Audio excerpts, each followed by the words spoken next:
पंचमुखी क्यों हुए हनुमान। लंका में महाबलशाली मेघनाद के साथ बड़ा ही भीषण युद्ध चला। अंततः मेघनाद मारा गया। रावण, जो अब तक मद में चूर था, राम सेना खास तौर पर लक्ष्मण का पराक्रम सुनकर थोड़ा तनाव में आया। रावण को कुछ दुखी देखकर रावण की मां कैशी ने उसके पाताल में बसे दो भाइयों अहिरावण और महिरावण की याद दिलाई। रावण को याद आया कि यह दोनों तो उसके बचपन के मित्र रहे हैं। लंका का राजा बनने के बाद उनकी सुधि नहीं रही थी। रावण यह भली प्रकार जानता था कि अहिरावण व महिरावण तंत्र मंत्र के महापंडित, जादू टोने के धनी और मां कामाक्षी के परम भक्त हैं। रावण ने उन्हें बुला भेजा और कहा कि वह अपने छल बल कौशल से श्री राम व लक्ष्मण का सफाया कर दे। यह बात दूतों के जरिए विभीषण को पता लग गई। युद्ध में अहिरावण व महिरावण जैसे परम मायावी के शामिल होने से विभीषण चिंता में पड़ गए। विभीषण को लगा कि भगवान श्री राम और लक्ष्मण की सुरक्षा व्यवस्था और कड़ी करनी पड़ेगी। इसके लिए उन्हें सबसे बेहतर लगा कि इसका जिम्मा परम वीर हनुमान जी को राम लक्ष्मण को सौंप दिया जाए। साथ ही वे अपने भी निगरानी में लगे थे। राम लक्ष्मण की कुटिया लंका में सुवेल पर्वत पर बनी थी। हनुमान जी ने भगवान श्री राम की कुटिया के चारों ओर एक सुरक्षा घेरा खींच दिया। कोई जादू टोना, तंत्र मंत्र का असर या मायावी राक्षस इसके भीतर नहीं घुस सकता था। अहिरावण और महिरावण श्री राम और लक्ष्मण को मारने उनकी कुटिया तक पहुंचे, पर इस सुरक्षा घेरे के आगे उनकी एक न चली, असफल रहे। ऐसे में उन्होंने एक चाल चली। महिरावण विभीषण का रूप धर के कुटिया में घुस गया। राम व लक्ष्मण पत्थर की सपाट शिलाओं पर गहरी नींद सो रहे थे। दोनों राक्षसों ने बिना आहट के शिला समेत दोनों भाइयों को उठा लिया और अपने निवास पाताल की ओर लेकर चल दिए। विभीषण लगातार सतर्क थे। उन्हें कुछ देर में ही पता चल गया कि कोई अनहोनी घट चुकी है। विभीषण को महिरावण पर शक था। उन्हें राम लक्ष्मण की जान की चिंता सताने लगी। विभीषण ने हनुमान जी को महिरावण के बारे में बताते हुए कहा कि वे उसका पीछा करें। लंका में अपने रूप में घूमना राम भक्त हनुमान के लिए ठीक न था। सो उन्होंने पक्षी का रूप धारण कर लिया और पक्षी का रूप में ही निकुंभला नगर पहुंच गए। निकुंभला नगरी में पक्षी रूप धरे हनुमान जी ने कबूतर और कबूतरी को आपस में बतियाते सुना। कबूतर कबूतरी से कह रहा था कि अब रावण की जीत पक्की है। अहिरावण व महिरावण राम लक्ष्मण को बलि चढ़ा देंगे। बस सारा युद्ध समाप्त। कबूतर की बातों से ही बजरंग बली को पता चला कि दोनों राक्षस राम लक्ष्मण को सोते में ही उठाकर कामाक्षी देवी को बलि चाने पाताल लोक ले गए हैं। हनुमान जी वायु वेग से रसातल की ओर बढ़े और तुरंत वहां पहुंचे। हनुमान जी को रसातल के प्रवेश द्वार पर एक अद्भुत पहरेदार मिला। इसका आधा शरीर वानर का और आधा मछली का था। उसने हनुमान जी को पाताल में प्रवेश से रोक दिया। द्वारपाल हनुमान जी से बोला कि मुझको परास्त किए बिना तुम्हारा भीतर जाना असंभव है। दोनों में लड़ाई ठन गई। हनुमान जी की आशा के विपरीत यह बड़ा ही बलशाली और कुशल योद्धा निकला। दोनों ही बड़े बलशाली थे। दोनों में बहुत भयंकर युद्ध हुआ, परंतु वह बजरंग बली के आगे न टिक सका। आखिरकार हनुमान जी ने उसे हरा तो दिया, पर उस द्वारपाल की प्रशंसा करने से नहीं रह सके। हनुमान जी ने उस वीर से पूछा कि हे वीर, तुम अपना परिचय दो। तुम्हारा स्वरूप भी कुछ ऐसा है कि उससे कौतूहल हो रहा है। उस वीर ने उत्तर दिया, मैं हनुमान का पुत्र हूं और एक मछली से पैदा हुआ हूं। मेरा नाम है मकरध्वज। हनुमान जी ने यह सुना तो आश्चर्य में पड़ गए। वह वीर की बात सुनने लगे। मकरध्वज ने कहा, लंका दहन के बाद हनुमान जी समुद्र में अपनी अग्नि शांत करने पहुंचे। उनके शरीर से पसीने के रूप में तेज गिरा। उस समय मेरी मां ने आहार के लिए मुख खोला था। वह तेज मेरी माता ने अपने मुख में ले लिया और गर्भवती हो गई। उसी से मेरा जन्म हुआ है। हनुमान जी ने जब यह सुना तो मकरध्वज को बताया कि वही हनुमान है। मकरध्वज ने हनुमान जी के चरण स्पर्श किए और हनुमान जी ने भी अपने बेटे को गले लगा लिया और वहां आने का पूरा कारण बताया। उन्होंने अपने पुत्र से कहा कि अपने पिता के स्वामी की रक्षा में सहायता करो। मकरध्वज ने हनुमान जी को बताया कि कुछ ही देर में राक्षस बलि के लिए आने वाले हैं। बेहतर होगा कि आप रूप बदलकर कामाक्षी के मंदिर में जाकर बैठ जाएं। उनको सारी पूजा झरोखे से करने को कहे। हनुमान जी ने पहले तो मधुमक्खी का वेश धरा और मां कामाक्षी के मंदिर में घुस गए। हनुमान जी ने मां कामाक्षी को नमस्कार कर सफलता की कामना की और फिर पूछा, हे मां, क्या आप वास्तव में श्री राम जी और लक्ष्मण जी की बलि चाहती हैं? हनुमान जी के इस प्रश्न पर मां कामाक्षी ने उत्तर दिया कि नहीं, मैं तो दुष्ट हिरावण व महिरावण की बलि चाहती हूँ। यह दोनों मेरे भक्त तो हैं, पर अधर्मी और अत्याचारी भी हैं। आप अपने प्रयत्न करो, सफल रहोगे। मंदिर में 5 दीप जल रहे थे। अलग अलग दिशाओं और स्थान पर मां ने कहा, यह दीप हिरावण ने मेरी प्रसन्नता के लिए जलाए हैं। जिस दिन ये एक साथ बुझा दिए जा सकेंगे, उसका अंत सुनिश्चित हो सकेगा। इस बीच गाजे बाजे का शोर सुनाई पड़ने लगा।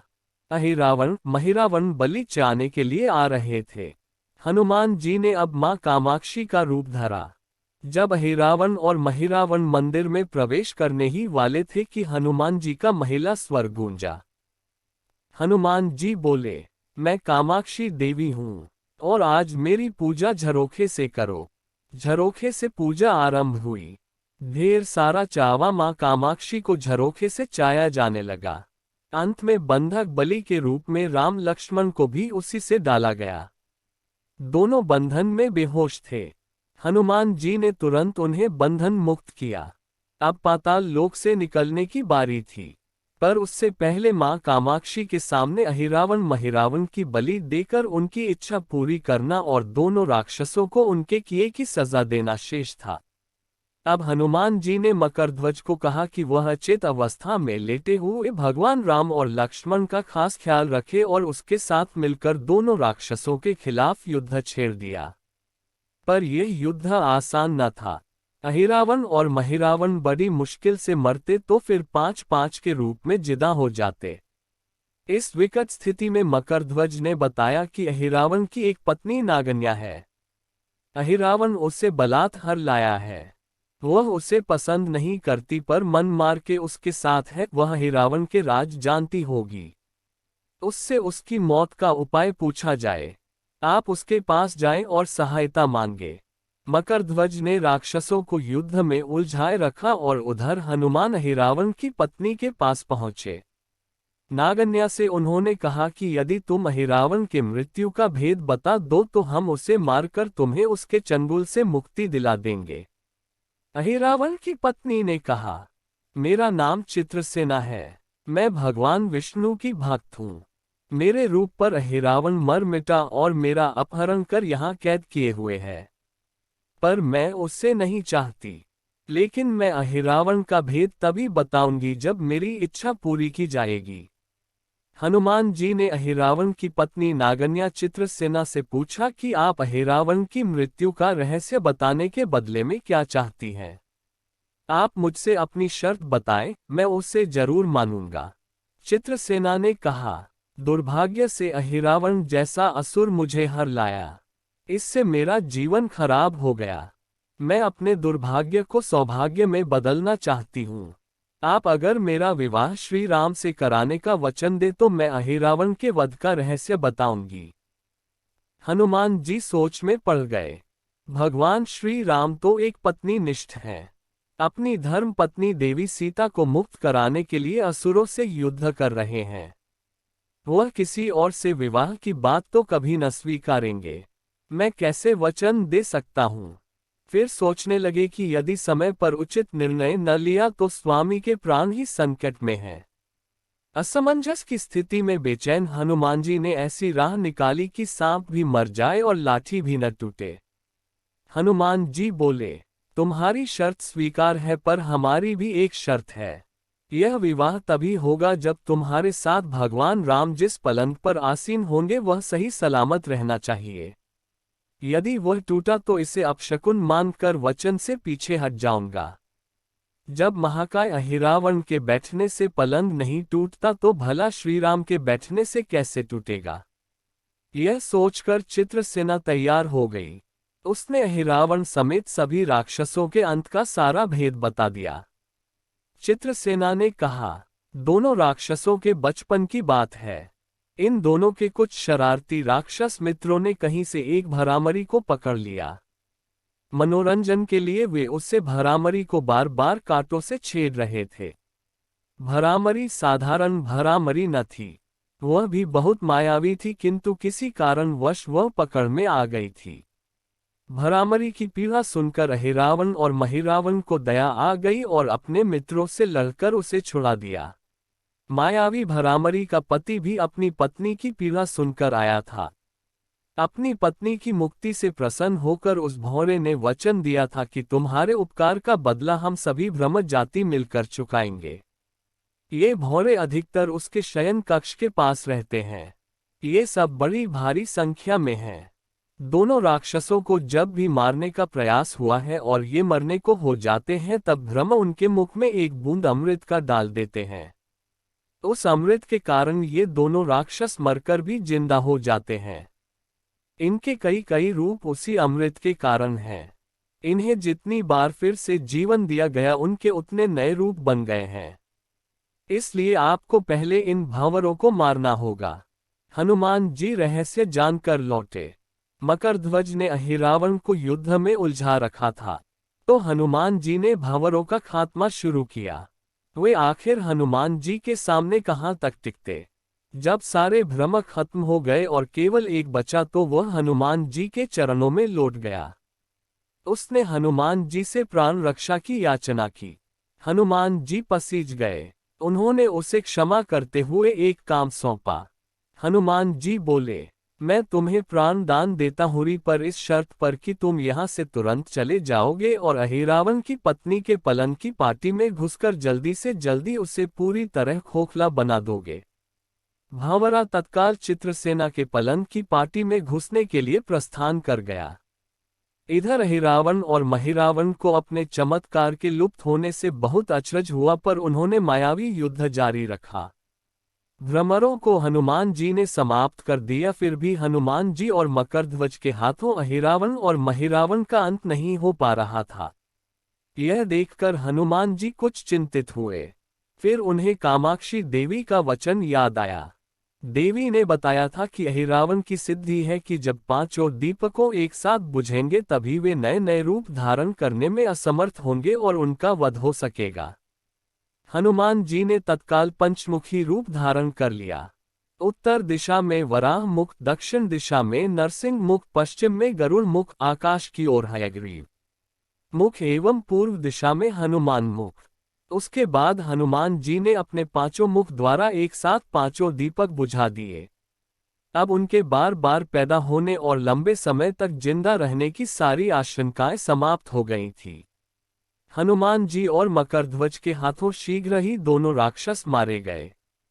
इसके बाद उन्होंने श्री राम और लक्ष्मण जी की मूर्छा दूर करने के उपाय किए। दोनों भाई होश में आ गए। चित्रसेना भी वहां आ गई थी। हनुमान जी ने कहा, प्रभो, अब आप अहिरावण और महिरावण के छल और बंधन से मुक्त हुए, पर इसके लिए हमें इस नागन्या की सहायता लेनी पड़ी थी। अहिरावण इससे बलपूर्वक उठा लाया था। वह आपसे विवाह करना चाहती है। कृपया उससे विवाह कर अपने साथ ले चलें। इससे उसे भी मुक्ति मिलेगी। श्री राम हनुमान जी की बात सुनकर चकराए। इससे पहले कि वह कुछ कह पाते, हनुमान जी ने ही कह दिया, भगवान आप तो मुक्तिदाता हैं। अहिरावण को मारने का भेद इसी ने बताया है। इसके बिना हम उसे मारकर आपको बचाने में सफल न हो पाते। कृपा निधान इसे भी मुक्ति मिलनी चाहिए। परंतु आप चिंता न करें। हम सबका जीवन बचाने वाले के प्रति बस इतना कीजिए कि आप बस इस पलंग पर बैठिए, बाकी का काम मैं संपन्न करवाता हूँ। हनुमान जी इतनी तेजी से सारे कार्य करते जा रहे थे कि इससे श्री राम जी और लक्ष्मण जी दोनों चिंता में पड़ गए। वह कोई कदम उठाते कि तब तक हनुमान जी ने भगवान राम की बाह पकड़ ली। हनुमान जी ने भावावेश में प्रभु श्री राम की बांह पकड़कर चित्रसेना के उस सजे धजे विशाल पलंग पर बिठा दिया। श्री राम कुछ समझ पाते कि तभी पलंग की खोखली पाटी चरमराकर टूट गई। पलंग धराशायी हो गया। चित्रसेना भी जमीन पर आ गिरी। हनुमान जी हंस पड़े और फिर चित्रसेना से बोले, अब तुम्हारी शर्त तो पूरी हुई नहीं, इसलिए यह विवाह नहीं हो सकता। तुम मुक्त हो और हम तुम्हें तुम्हारे लोग भेजने का प्रबंध करते हैं।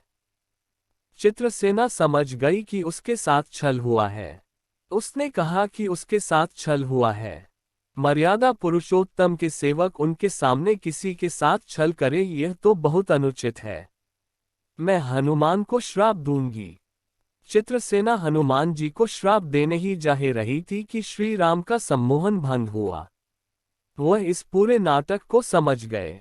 उन्होंने चित्रसेना को समझाया, मैंने एक पत्नी धर्म से बंधे होने का संकल्प लिया है, इसलिए हनुमान जी को यह करना पड़ा। उन्हें क्षमा कर दो। क्रुद्ध चित्रसेना तो उनसे विवाह की जिद पकड़े बैठी थी। श्री राम ने कहा, मैं जब द्वापर में श्री कृष्ण अवतार लूंगा तब तुम्हें सत्यभामा के रूप में अपनी पटरानी बनाऊंगा। इससे वह मान गई।